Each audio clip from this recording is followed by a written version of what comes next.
My friends and mes amis, I have come a long way to be with you here tonight. My name is Father Dallar. That's D-O-L-L-A-R-D. You have heard of me, yes? Well, that's the second night now that people have heard of me. She went you the strip right there. Obviously, more people know than you give them credit for. Because as you know, I was the first seminary priest to minister to the needs of your ancestors. And you remember that. No? Well, shame on you!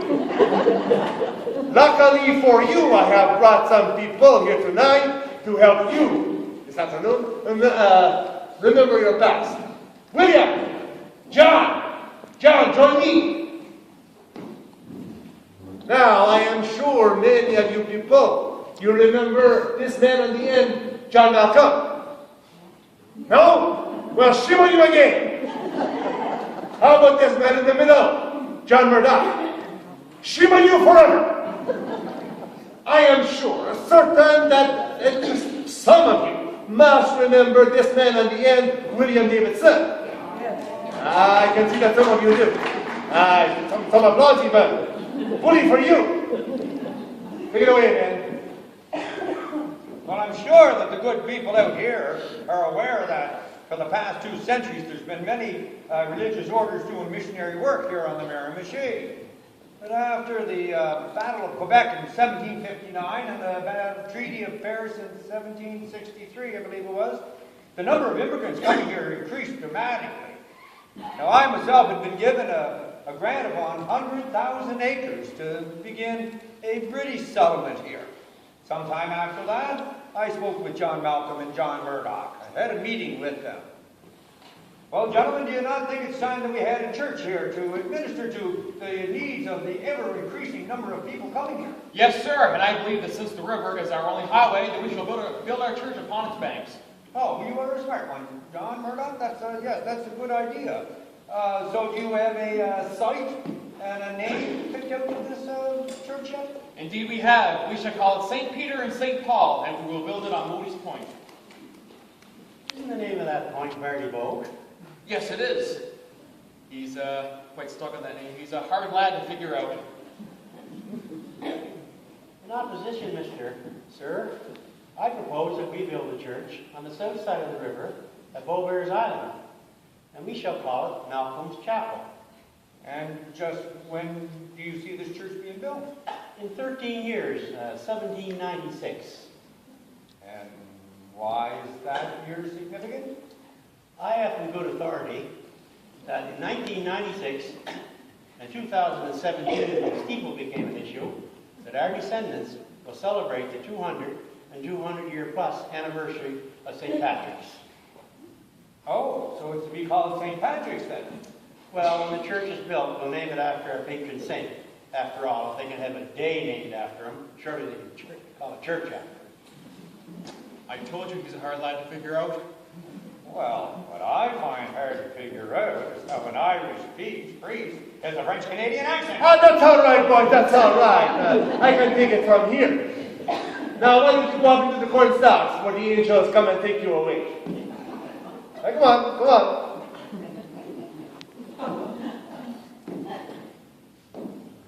Aren't you going to mention the year 1825 when John Malcolm, please. What about September 15, 2017 from the Steeple? You're getting way ahead of the story. Why don't you go back to the corn stocks? Go on now. Now, William Davidson was right about the Irish priest with a French-Canadian accent. To be sure, ladies and gentlemen, I was born in Ireland. Many, many years ago, and I was once the proud owner of a melodious Irish accent. When I came here to Canada, things were altogether different.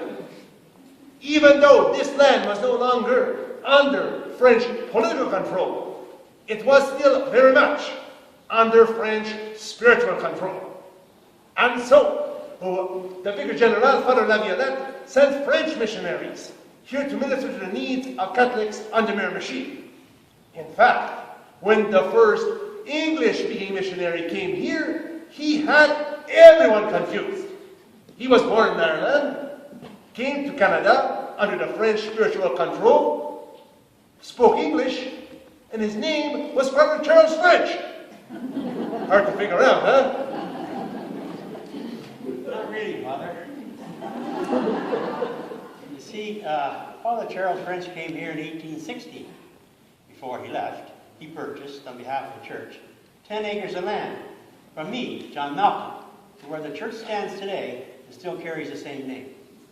John Malcolm, please, you must allow me to finish the story. Now go back into the corn stalks until I call for you. Best. He's a good boy, but he does not know his place or his history. What he did not say was that St. Patrick's Church actually replaced Malcolm's Chapel. I'm sorry about that, young John.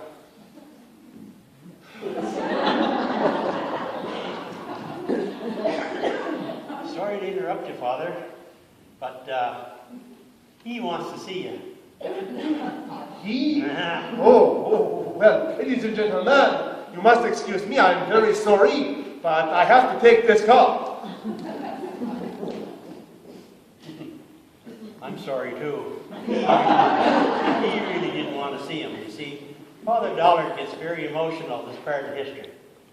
Did he apologize to me for changing the name from Malcolm Chapel to St. Patrick's? No, I don't think so, and they're very important parts of history. Father Dollard was our spiritual leader for 9 years until his reappointment in 1832, which didn't happen yet. He didn't mention it. But he will mention the year 1825. Does anybody here know the date 1825? Miramichi fire? Voting for you, lone voice in the wilderness. Oh, here he comes. Remember, 1825. Hello, Father. How's she going anyway? And, how is he? He did not want to see me at all, but he has sent 2 angels to take care of you. Goodbye, young John. I don't see... Father, help me! Joe, step on your wing!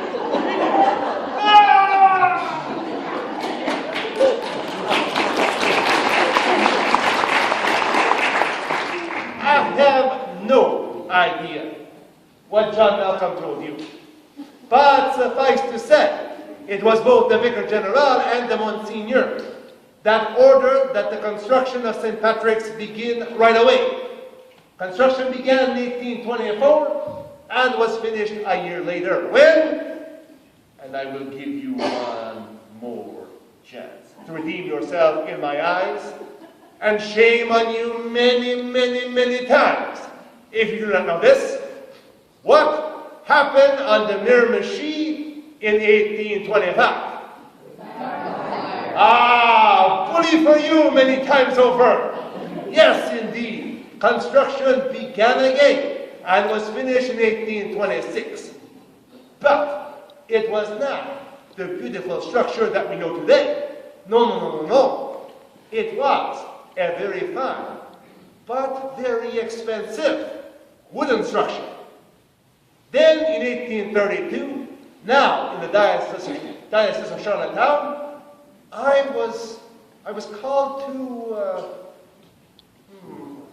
where was it? You were called to St. John, where you became the Vicar General. Yes, Father Michael, so good to see you. I was not expecting you so soon.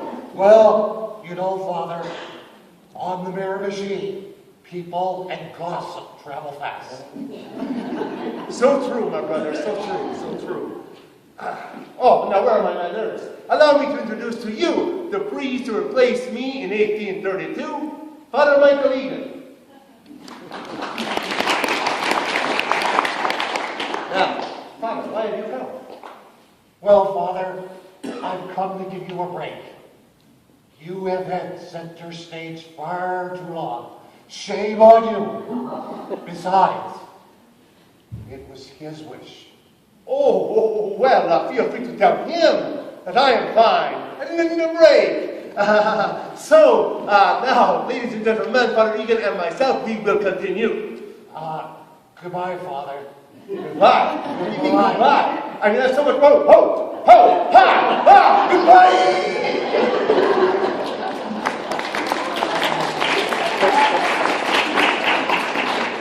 Ah, yes. Like Father Daughter, I too was born in Kilkenny. But unlike him, I maintained my Irish accent, which eventually gave way to a Miramichi dialect.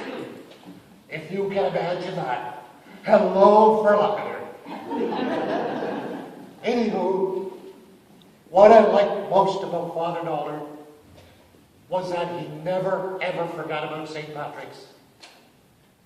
Even though he left the Miramichi, I dare say the Miramichi never left him. For the next 19 years, he ministered to the Catholics of St. John and Franky.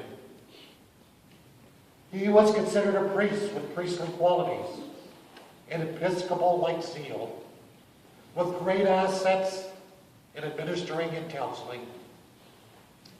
Then, in 1842, he was bestowed with the honor of the first bishop of the Episcopal See, and he faithfully carried out his duties until his death in 1851. Now, when I arrived on the Miramichi, St. Patrick's was not yet a parish in its own right. Consequently, I extended its base. I traveled up and down the Miramichi, all the way from Bermoe to Boystown, by horse, by buggy, and by boat. Now, many of these communities did not have their own church, so I said Mass in the family homes. I also blessed marriages, heard confessions, and baptized babies, again, all in the family homes. I remember well my sojourn up the southwest Miramichi. I would travel by boat to the mouth of the Barnaby River and then proceed on foot to the home of Mr. David Sullivan. Good afternoon, Mrs. Sullivan. Good afternoon, Father. David's away at the blacksmith. Oh, is he? Mm-hmm. Might I sit down? Certainly, Father. My, that's a lovely cloth. How did you come to have It it? belonged to my mother. Oh, I don't think I've seen it before. Well, I don't take it out very often. Well, I hope you didn't bring it out of my account. No, Father, no. Just time to air it out. I trust you plan to cover these stains with it.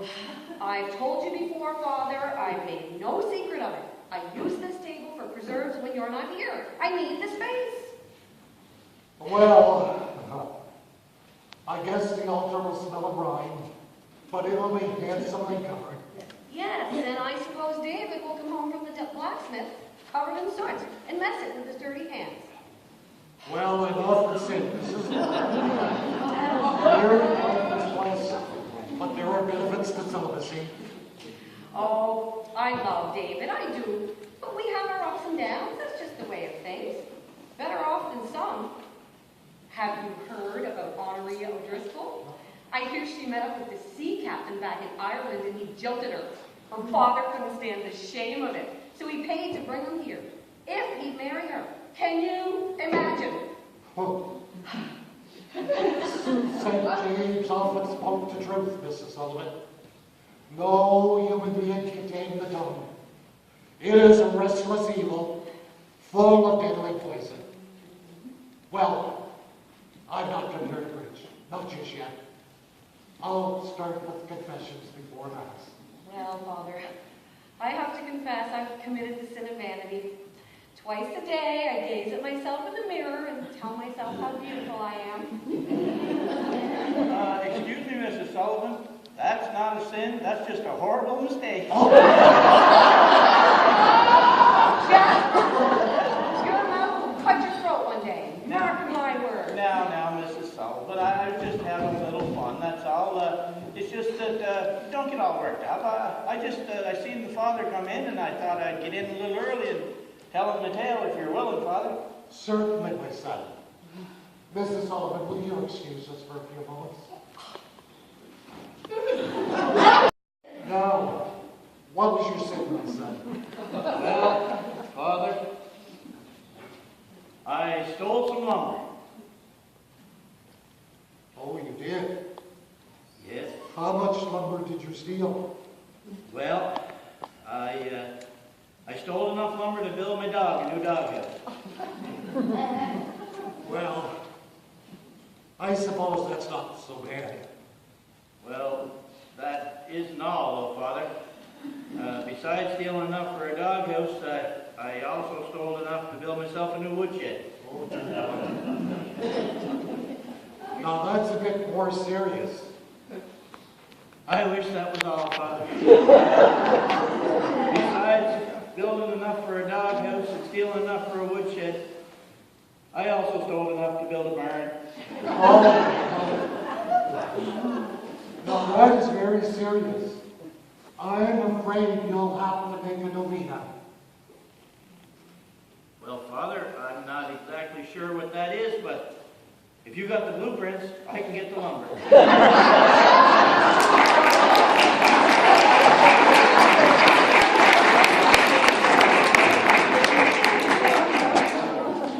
Ah, yes. Fond memories, to be sure. There was such a huge segment to minister onto on the Miramichi that there were times that I felt that I couldn't go on and do it alone. Fortunately, in 1834, my prayers were answered. Father Michael Egan. Yes, how might I be of assistance? Well, Father, I hope to be of assistance to you. You see, my name's Father Richard Veriker, and I've come to be your assistant. And like you, I have a strong affection for this church named after our patron saint. Glory be to heaven, Father! Just what the Miramichi needs. An assistant, Father? No! Another Irishman! Well, Father, I'm Irish.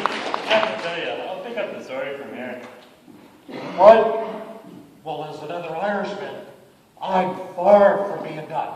I'm sorry, Father, but it is his wish that I continue the story of St. Patrick's. Goodbye. His wish. Goodbye. But I've got more to say. Goodbye. Oh.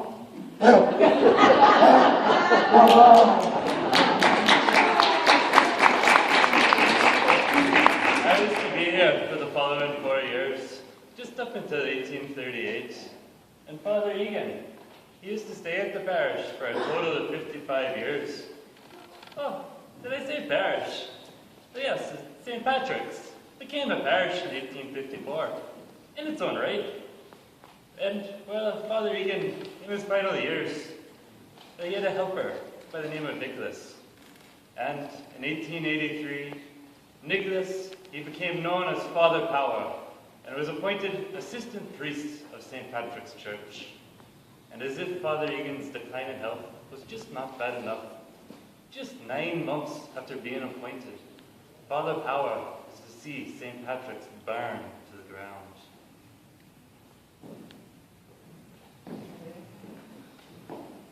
Sure, it's a sight that make the angels cry, so it would. But don't worry, we'll build us a new church. Of course, Father. Out of these ashes, we will build a new St. Patrick's Church out of stone, strong enough to serve as a house of prayer for many years to come. But, Steeple accepted. Too soon? They're afraid we won't be able to start building just yet.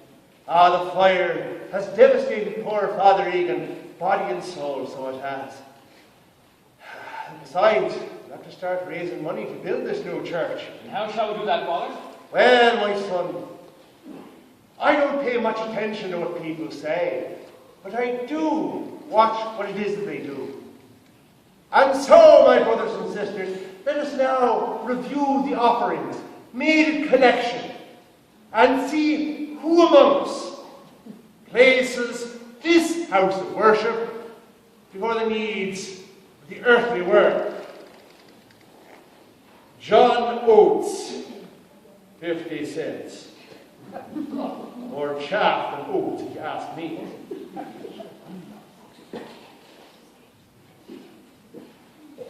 William Cardiff, dead. Edward Cardiff.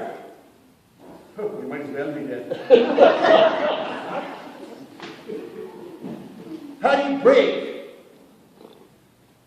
Evidence that there is a thin line between genius and insanity, and he has crossed it. John Mulroney. There's only one amount of money, sir. Just not enough. Our honourable member of the Assembly. A paltry sum, sir. Though I am sure that politics is the world's second oldest profession, in your case, it bears a striking resemblance to the first. Michael Maddock, a modest man, with much to be modest about.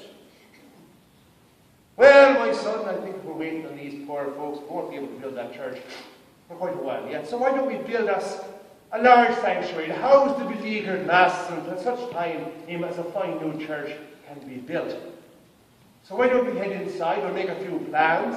After all, the only place to find success before work is in a dictionary. A decision was made to construct a very large refuge with the inner sanctum on the bottom floor and a long hall on the upper story. Masses were to be celebrated there for the next 11 years. My family in Allendale made the communion bread for the masses, as my father's family did before me. While we were at it one day, I scribbled a few lines down. It isn't very much, but I think it sums up a lot of what we were feeling in those days. Ah, would I had the gift of words, sweet as a song of summer birds. If the gracious gift were mine, my word would praise the Nelson shrine. Would I had the gift of song, that too of greater mind belong. Then fitting I in every line would praise dear old St. Patrick's shrine. 'Twas in the century's early years, a band of gallant pioneers. They sailed over the wide Atlantic Sea and settled on the Miramichi. Here was their earliest care, to build a worthy house of prayer. They hewed the timber square and sound, and on this plot of holy ground. They raised a church of massive frame, to bear the great St. Patrick's name, wherein our fathers worship God, as on the green old Irish sod. Crowning sorrow of them all, he lived to see the old church fall. Saw St. Patrick's shining spire, laid in the ruins by the fire. But we know now he offered up to his God the bitter cup. In the darkest hour be still, loved to do his master's will. But now years have passed, now once more, gleams the cross on the Nelson shore. Shines again upon the spire, as it did before the fire. Greater, grander than the old, in the church we now behold. Triumph, the builder's art, now complete in every part. Finally, after 100 years after Malcolm's chapel was erected, the stately St. Patrick's Church was finally completed. And what did the parishioners say?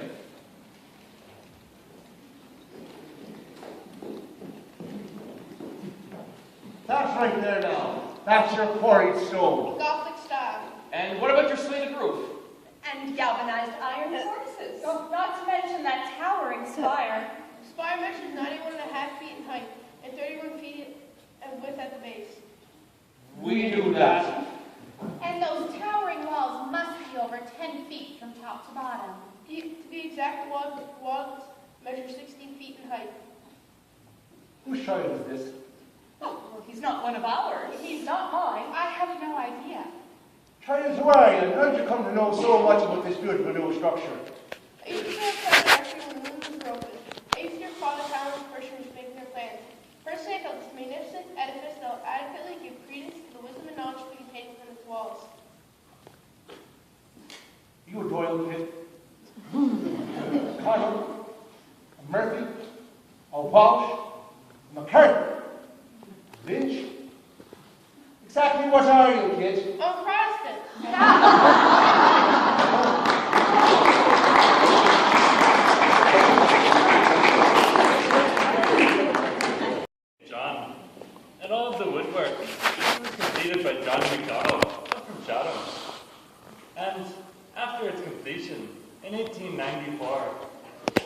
total cost of St. Patrick's Church was a whopping $15,000. Ladies and gentlemen, I welcome you here tonight this lovely evening in November of 1894. I would like to thank Bishop Rogers for dedicating this beautiful new church. The most reverend bishops of Bathurst and St. John, who came and accompanied him and co-celebrated. The priests from Renews, Barnaby River, Chatham, Shippigan, T. Rocher, and all throughout this province, who came to celebrate with us. And in a special way, I'd like to thank Father Edward Wallace for his lengthy erudite sermon, taken from the 25th chapter of the book of Exodus. Build me a house, and I shall dwell among them. And so, ladies and gentlemen, to celebrate in a very special way the opening of this beautiful new church, we have our innovative choir under the direction of Dr. Joseph Hayes. Please give them a hand.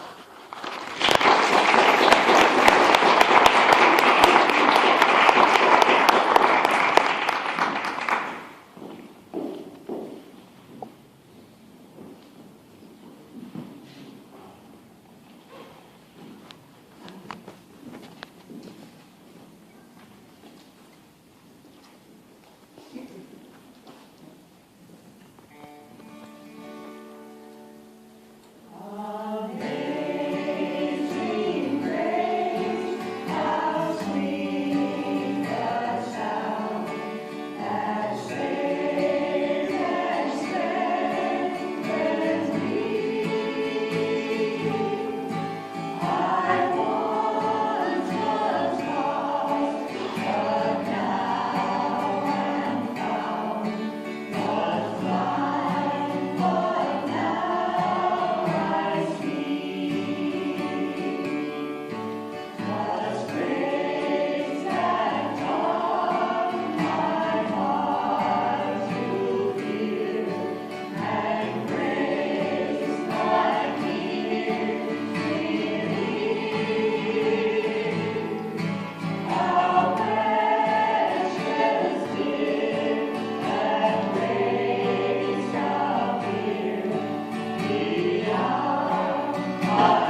Miramichi, Brunswick. So, from the very beginning, the new St. Patrick's Church was far too small for the ever-expanding population, and an extension was needed almost right away. Construction began in 1903 and was completed the following year. Where's the construction father? I know you. You're John Malcolm, aren't you? You've escaped again, haven't you? Yes, Father. I heard the music after the first act, and I just had to get out here. Are you John Power? No, actually, I'm Nicholas Power, but yes, I am Father Power. Oh, you're Father Power? Yes, I am, sir. Would you indulge me? Would you say, I am John Malcolm, instead of saying, sir? All right. I am John Malcolm. You heard it. You all heard it. You're looking for John Malcolm? Well, there he is. See you later, John Malcolm. John Malcolm. See you later. What are you talking about? Ho! Josephine. I'm not done now. So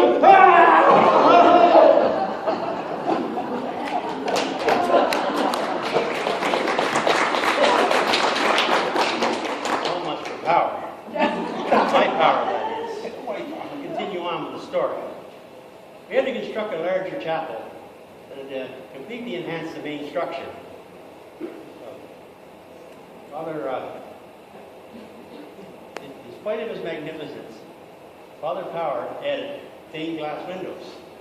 3 were purchased by the church, and the rest purchased at $300 donations. Meanwhile, John Malcolm, you really got to him this time. You had better say goodbye this time and really mean it. oh, I'm sorry, Father. Well, I'll leave the rest of the history in your capable hands. Before I go, Father, let me introduce you to most nice people out here. Okay? All right.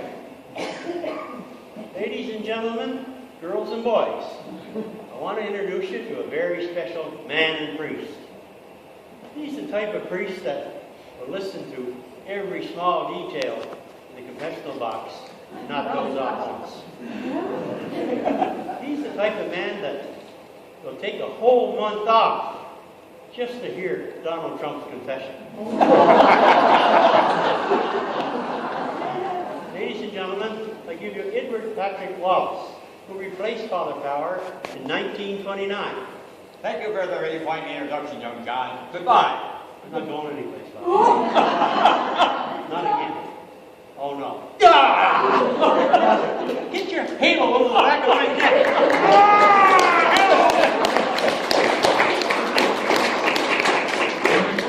Little did I know that the very next year, the rectory would burn down and be replaced by a brick building, which had, shall I say, some very strange changes made to the design. But instead of opposing these changes, I actually wanted and accepted them. Ah, ladies. I am somewhat uncomfortable explaining these changes myself, so I asked these ladies to do it for me. Ladies. Father Wallace had a great devotion to St. Anne. He was a pious and dedicated priest who encouraged supplicated prayer requests to St. Anne. During his years at St. Patrick's, many people came to honor St. Anne. Father Wallace also attempted to bring a community of sisters to Nelson to educate the youth. He had a building constructed behind the church named St. Anne, but it never became a school because it burned down in 1938. They sure had a lot of fires back then. Why they didn't build a firehouse behind the church, I'll never know. By the late 1930s, Father Wallace's health began to decline. Consequently, Father Harnish was asked to assist him, followed by Father Vincent McGrath. And then, on March 23, 1940, Father Wallace passed away at the Hotel Dieu Hospital in Chatham. Goodbye, ladies. Goodbye, everyone.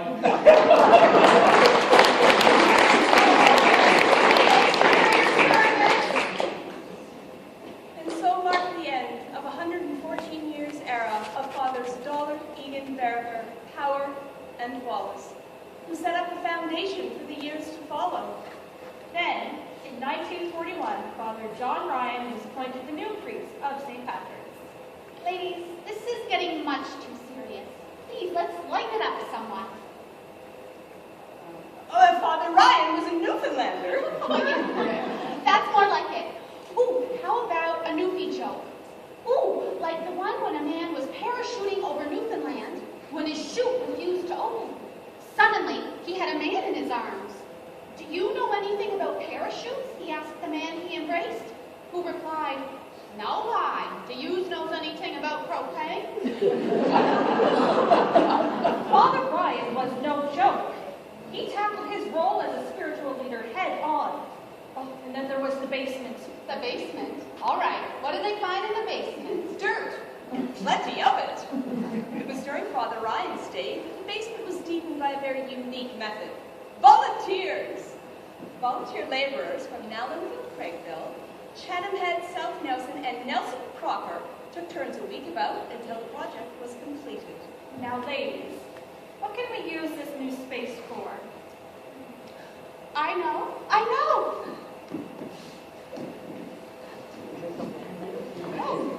Hi, Father Ryan. We were just discussing possible uses for the new basement. It is very interesting. It will probably be only just a fad, although it does have a catchy name too. Bingo! Wait for me, ladies!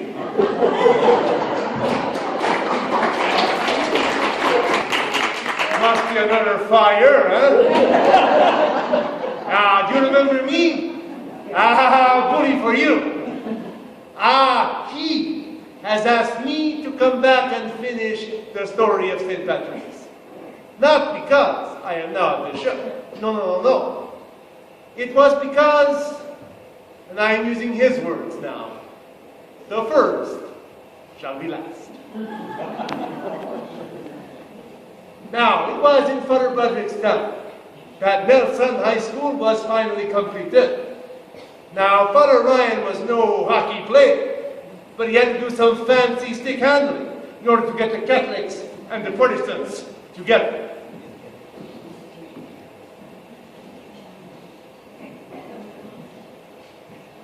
Well, they're certainly having a good time. I'd say so, Anna. Yes, I just saw Lionel Clayton Doyle and Sarah and Alfred Lynch out there dancing. That means a lot to our community, Josephine. It's really a good thing, I think. Saw Father Ryan out there too. Was he out dancing? You know, I'm proud of our church, donating all the land and $24,000 towards the construction. All in exchange for gymnasium? What do you make of that, Hannah? It's a good investment, I think. After all, Physical education is important. Better to have a place in the community here, I suppose. And let's not forget, it wasn't just St. Patrick's that was involved. This school has been a triumph of many faiths. Too right. There could have easily have been tension with the Sisters of Notre Dame coming. True. But what do you expect with men like Harry Brown, Earl Flett, Ray Bateman, Sam Matchett? You don't find men like that everywhere these days. The kind that can cooperate, work together, and put their differences aside for what's best. John Dolan, Eddie Foley, all sensible men. They all want the same thing for the children. I hear there are still a few scaremongers out there. They say the building is too close to the road. I've heard about them. They think the foundation will crack. Nonsense, if you ask me. I'm certain it'll stand up. Father Ryan says it will endure, so long as the resolve of the citizens of Nelson continues. Yes, the children will definitely notice a difference. And so will we. True. It'll be much different than teaching in that little schoolhouse. I remember the winter of '37.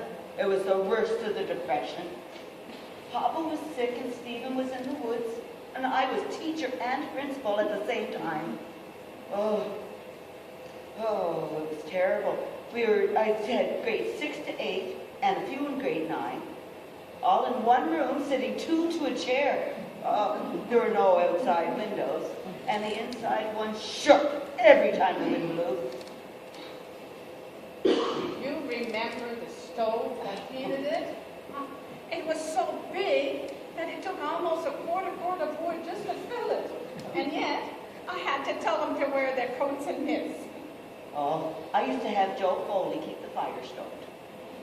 It was so cold that boys would have to do their business just inside the outhouse doors. There was a sheet of ice 4 inches thick. Dear Lord, yes.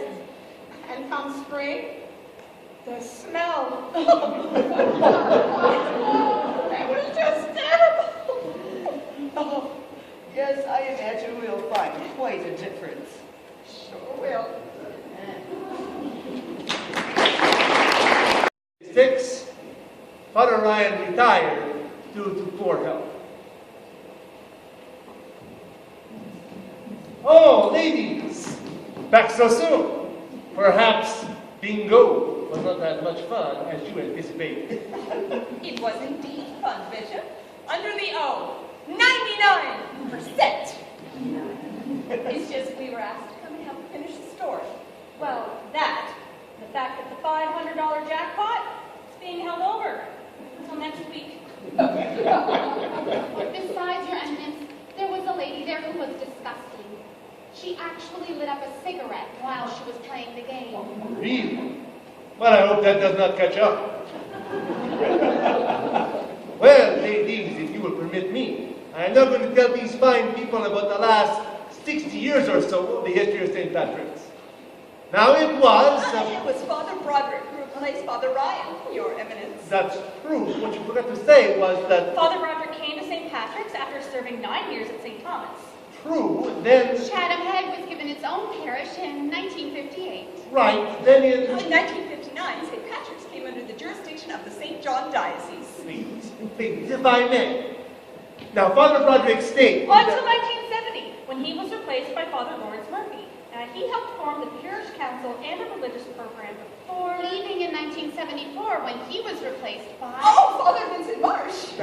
Oh, it was at that point that St. Patrick's welcomed the first full-fledged Miramichi priest. Now, his name was... Father Reginald King, who came in 1980. It was during his second-year term when the basement was completely renovated.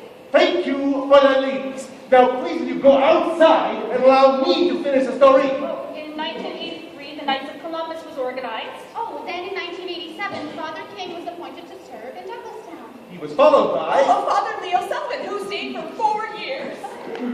Then in 1991, when St. Patrick's welcomed into their midst... Oh, Father Leon Creamer, who would be the 11th priest to serve the parish. In 1993, he was briefly relieved by Father Daniel Melanson. Well, then returned to serve until 2002. At which point? He was replaced by Father James McLean, who oversaw the repainting of the interior of the church.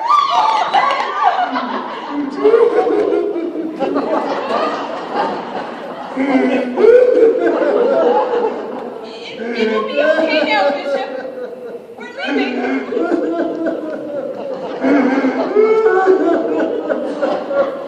There, Bishop. You didn't stand a chance. No. After all, there were 3 of us. They failed to mention the current priest at St. Patrick's. Oh, yes, Father Arnie Hachey, yeah. It's a big one. Yeah.